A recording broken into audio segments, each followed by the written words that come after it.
Sketch Card Hive here, and today we have finally received the remaining cards for our Fleer Ultra Midnight Suns Rainbow of none other than Werewolf by Night.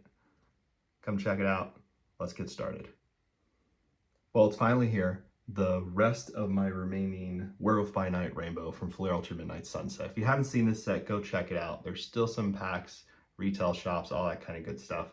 But we're going to go through what I have here at the house, and then we're going to go ahead and finish that up with what I was missing from Upgrade ePack that came out from this ComC order. And we're going to go ahead and assemble this bad boy and see what it looks like all together. Let's go ahead and start by looking through all the cards. So first up, we got this amazing base card, which is just the base. It's just the base, has a beautiful silver on it, which I think works really well for Werewolf by Night. The art is digital, not traditionally done. I wish it was traditionally done. Otherwise, it'd be one on this wall. The artist is fantastic, super nice. Pascal Millet, you can see the artist's name right on the back of the card. That way you can check it out. You got a beautiful bio. And then on this side of the card here, which follows the traditional 90s Fleer Ultra kind of layout, you can see how they have werewolf form, rapid healing, weakness to silver, which is kind of fun that this is silver parallel. I don't know, I'm dorky that way. Gives you the name of the parallel right on the back of the card. So you can see that there, the real name of the character and first appearance, which is Marvel Spotlight #2. And for my rainbows, when I assemble cards like this, usually I keep it just to the art that I really like. So if it was an insert set and I like that art more than the base, I would rainbow that insert instead of trying to do all 20-something cards of Werewolf by Night, because it gets pretty tedious when you start going down that road. However, I did insert some other things like a comic cut. I'm looking for a sketch, might pick up a jambalaya, but as of right now, this is what I have, this is what I'm assembling, and there should be some surprises in the old mail day ComC box. So we'll see what else we have. So there's the base. You're seeing that on screen now. Let's keep going. I believe the next card on the docket would be considered the green. And the green parallel card, again, just a fantastic card. Great green. The only thing that changes from card to card is the color and the shininess of the foil. I know. It's fun to be able to assemble all of them. Sometimes the price ranges get pretty ridiculous, and I usually only like collecting cards that have a significant change or a specific reason to why they're designed that way that kind of fit the theme of the character or the set itself. Fleer Ultra Midnight Suns is one of those sets that was so well constructed, has a beautiful design, it's a great layout, thematically it all connects, and I'm always on board for any set that can do that. So green follows next after silver, and then we go straight to blue. Blue is out of 180, and mine is 17 out of 180. It looks great. It's blue, midnight blue moon kind of situation. I don't know. Color goes well. If I was picking up one card, it was probably going to be this blue, just to have the art as an example, because I just like the card. But the rainbow came to me pretty quickly. I was able to trade for some of the bigger cards, and kind of got easier. When we get to the major card, my advice to all of you, if you have a rainbow character or you character collect a specific character from a set, which is another version of character collecting, I would always think about getting the hardest to get character first and then going for the, the less rare stuff. That way you can ensure that you can do it. Otherwise, you realize very quickly someone might get the one of one and then not want to sell it, and you're stuck not having a complete rainbow, which is okay. You don't have to have one of ones. You don't have to have printing plates. That's never a necessary thing. But if that is your goal as you intended it, you might run into that wall, which is pretty heartbreaking if you can't make it happen. But patience is the key to card collecting. So we got our orange here, which is pretty great. And an orange is numbered out of 25. So this is 6 out of 25, which is pretty great. Card looks clean. It's really fun. I like orange. Actually, I think the orange pops out the best on these cards so far, but I haven't seen yet what's in this guy. So we'll see how that goes in a minute. Now, one of my favorites is the red auto parallel. This red auto parallel is fantastic. He signed the card beautifully. It has this red, which red for horror is just so great. And it's numbered out of 100. So a lot of people get a chance to own this card. 67 out of 100, says red on there. Just a nice card. So I'm happy to have it. So that's another one locked in for the rainbow. I have the two 101s examples, but we're gonna go ahead and open up this first. because the cards that are here are not necessarily one of ones, and I want to get to the bigger beast here. So we're gonna go ahead and open this up here. I'll do this for you guys over here. And ComC is always great. Hopefully they got both my orders in this one box, which is my hope, and I'm not missing anything, which I don't think I would be because that's never happened. So let's go ahead and get in here. All right, I can already tell on the top that I have something pretty big in here. So we're gonna go ahead and open this up, and you're gonna see the cards rotate on the screen any moment now when I can get this all up here. But there are some other cards in here, which I'll show on the screen, but they're not part of the rainbow, but it's not a sketch card high video unless you have a Silver Surfer in the mix. So I'll show you my Silver Surfer that I graded with CGC cards and see how it came out, how it looks in the slab. So there it is. We got a couple of different things in here. Okay, shall show the CGC slab first because that's what I'm looking at first, and it's awesome. I really love it. So I picked up a VIP Black from Marvel Platinum. I just think it's a really good looking card. It's cool. I can get it signed, and I thought this card would do a lot better than a 9, but it didn't. But that's okay. But it still looks fantastic in the slab, and I actually love it with the black border slab with CGC because it fits thematically really well. I have to say that is a very cool looking card. That should be on your screen now. It's really beautiful. That's awesome. Put that off to the side. That's really cool. I'm happy with that. That's awesome. So we also have a couple other surfers.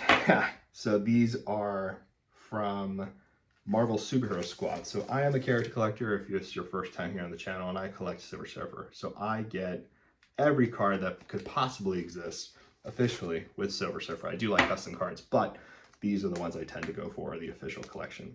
I am very close to a master, and luckily I was able to pick these guys up, which are pretty difficult to find. They're funny. Marvel Superhero Squad, if you haven't seen it, it's a TCG. It's a very, very cool couple of cards. I actually have never seen these. I've never been able to grab these, so happy to have them. Part of the Surfer collection now. Put that in there. All right, so let's keep going. So next, we have something that was exclusive for Upper Deck ePack, and this one should be the Silver Rainbow. The Silver Rainbow, which we'll go ahead and get out here so you guys can take a look, should be on the screen now. This is my first time seeing it in hand, and it's fantastic. I love seeing the silver on there. The red parallel foiling is actually a really great example. It's actually a really beautiful card though, and I really, really, really, really, really, really love it. It's the same red foiling as the auto, which I'm kind of like, you know, I wish there was a different color to it so it wouldn't be that, but it is a different texture. So that's good too. At least there won't be any kind of like weird stuff happening there. And then if you combined so many of these reds, right, which you had to get so many of the digital base to combine to one of the reds, and you get so many of these reds and make it into this gold rainbow, which is its next feature. And it has that silver sheen on it, similar to the Silver Rainbow, but the foiling has this kind of gold effect, which is not too similar actually to the Gold Rainbow 1 of 1, which I have here, and I'll show you in a second. But it is very pretty. It's really nice. It's called a Gold Rainbow on the back, has that silver effect. Mine actually is clean, thank God. So mine is clean, that's fine. Some edge wear on the back, to be expected with these thicker cards, but it is clean. I'm happy with that. The other one that was an exclusive to ePack that you could not get in packs was the purple. I'm a huge, my favorite color is like space cosmic purple. I wonder why. And when I saw that this was an exclusive, I was actually really excited to see it in person, and it does not disappoint. This is awesome. I love seeing this purple foil. The card that I got is really great. I actually love this card. Purple, and it is numbered to 35, and luckily I was able to grab number 2 out of 35. So I waited around, I didn't overpay, which I'm really happy with. All of these actually, I got really careful to not overpaying. So I made sure to be pretty smart about that. But there's the purple. All right, let's get to it. Let's get to these cards here. So first off, I was able to pick up a printing plate.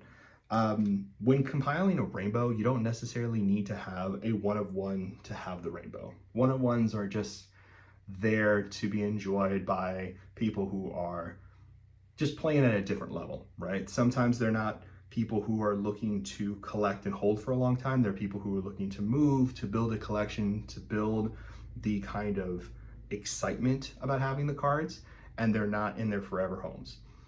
But they become tradable and buyable by other people who are looking to experience cards at a very high price point. I was lucky enough to have this one-of-one included in this rainbow, and I'm very grateful for that, but that is not normally the case.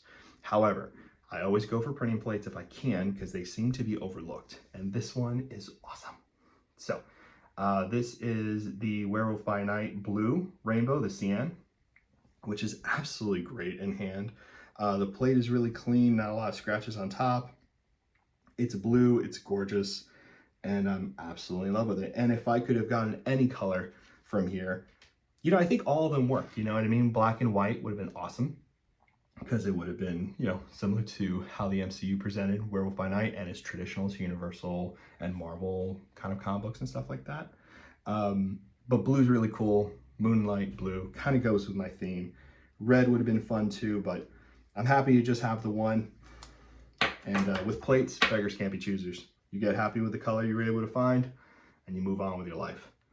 No need to stress. So there's that. And then officially the last one that kind of completes this base card rainbow is the one-of-one, the gold spectrum. So they're calling one-of-ones with particular foil changes spectrums. They did that in Marvel Masterpiece 2016. That's where they started it.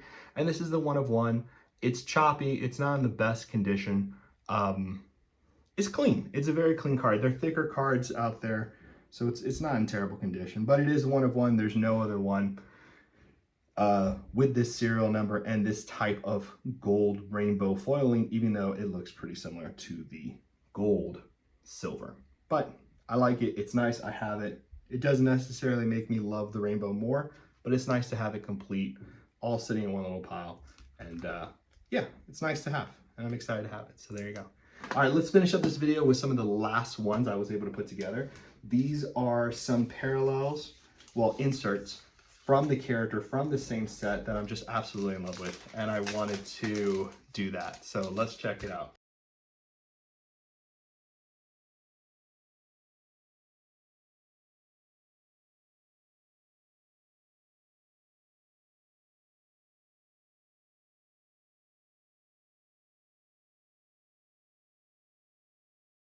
So here are some inserts that I really loved from this set that I just wanted to pick up and have in hand because I really like them. This is the acetate medallion cards that they came up with, which are achievement cards. So you'd put together on Upper Deck ePack a collection of base medallion cards of the specific character to get one of these clear acetate ones.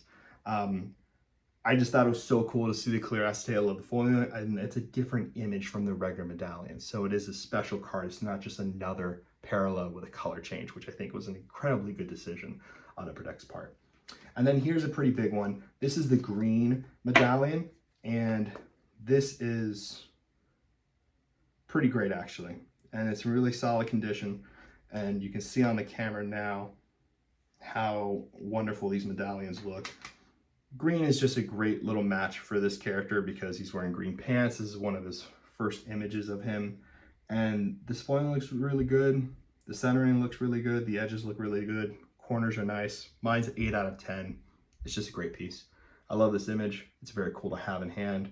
Again, another one that was sold to me from a very good friend, Donnie. If you don't know him, he's one of the best people in the hobby, honestly. And I was lucky enough to get it from him, and I really love having it in my collection. And to have it in hand now is even cooler, so I love it. It's really cool. And then the last one I got was a first appearance. And the last one I got was a first appearance comic cut from Marvel Spotlight #2, 1971. And this is at a point in the book where Jack, our Werewolf by Night character, is changing, and he's hearing it swell, the swelling filling his ears, right? He's coming down, he's changing back into his human form. And I just thought it was so cool to get a clip from the first appearance book. And it's an older book, 1971 on top of that. And I love seeing the change. I like seeing the detail in the close-up. I'll probably pick up a few more of these if I find them for a good price, but they're just fantastic. I love cuts that have first appearance cuts in them. And cuts in general are just fantastic. So that completes my Werewolf by Night Midnight Sun Fleer Ultra Rainbow. You can see here everything's all together. Hope you enjoyed this video. Let me know in the comments below if you hunted any specific character for Fleer Ultra Midnight Suns, or if you're deciding to make a rainbow in the future for any particular character yourself. Let me know in the comments below. I'll see you all soon. Like, subscribe. Thank you all.